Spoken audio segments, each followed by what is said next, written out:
चलो. कुठे चाललोय एवढ्या गडबडीने? कुठे चाललोय? तर सातारची मंडळी आपण आलोय इकडं सातारा राजधानीमध्ये मल्टिप्लेक्स थिएटरला 7 स्टार. कशाला? तर मराठी मोळा दशावतार पिक्चर बघायला. पिक्चर हो पिक्चर. 3 दिवसापासून प्लॅनिंग करत होतो आम्ही, पण बघा योगच येत नव्हता. आता कसं वाटतंय हलकं हलकं. तर मंडळी आता आम्ही पोहोचलोय 7 स्टार मध्ये.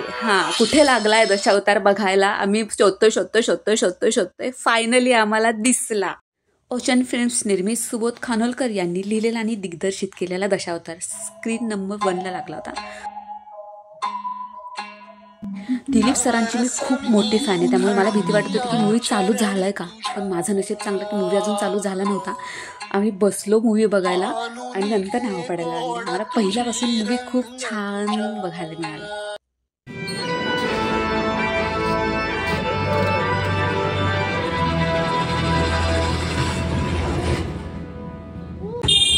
अगोदर आपण जो व्हिडिओ शूट केला दशावतार बघायला आले मी, त्यावेळेस मी खूप उत्साहात होते. म्हणजे मला दिलीप सरांचा अभिनय बघायचा होता. दिलीप सरांची मी खूप मोठी फॅन आहे. पण दशावतार मूवी बघितल्यानंतर ना मी एवढी भावनिक झाली आहे, एवढी इमोशनल झाली की मला खरंच माझ्याकडे शब्द नाही आहेत. म्हणजे एवढी भन्नाट कलाकृती, एवढे भन्नाट कलाकार, वडिलांचं आणि मुलाचं नातं, आणि निसर्गाला आपण जपलं तर निसर्ग आपल्याला जपणार आहे. हा एक खूप मोलाचा संदेश देणारा हा चित्रपट. म्हणजे सुबोध खानोलकरांचं लेखन आणि दिग्दर्शन, मग 1 मिनिटसुद्धा असं बोर नाही होते मूवी. त्यामुळे मला ना मधले क्लिप शूट नाही करता आले. म्हणजे मला असं वाटलं होतं की थोडंसं शूटिंग करावं तुम्हाला दाखवण्यासाठी, पण मी हललेच नाही. म्हणजे मी एवढे त्याच्यामध्ये इन्वॉल्व झाले होते मूवीमध्ये.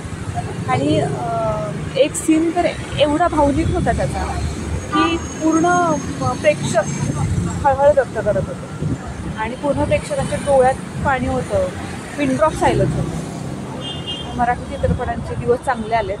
तर मला असं वाटतं की तुम्ही नक्की सिनेमागृहात जाऊन मराठी दशावतार मूवी बघावा. नक्की बघा. कळकळीची विनंती.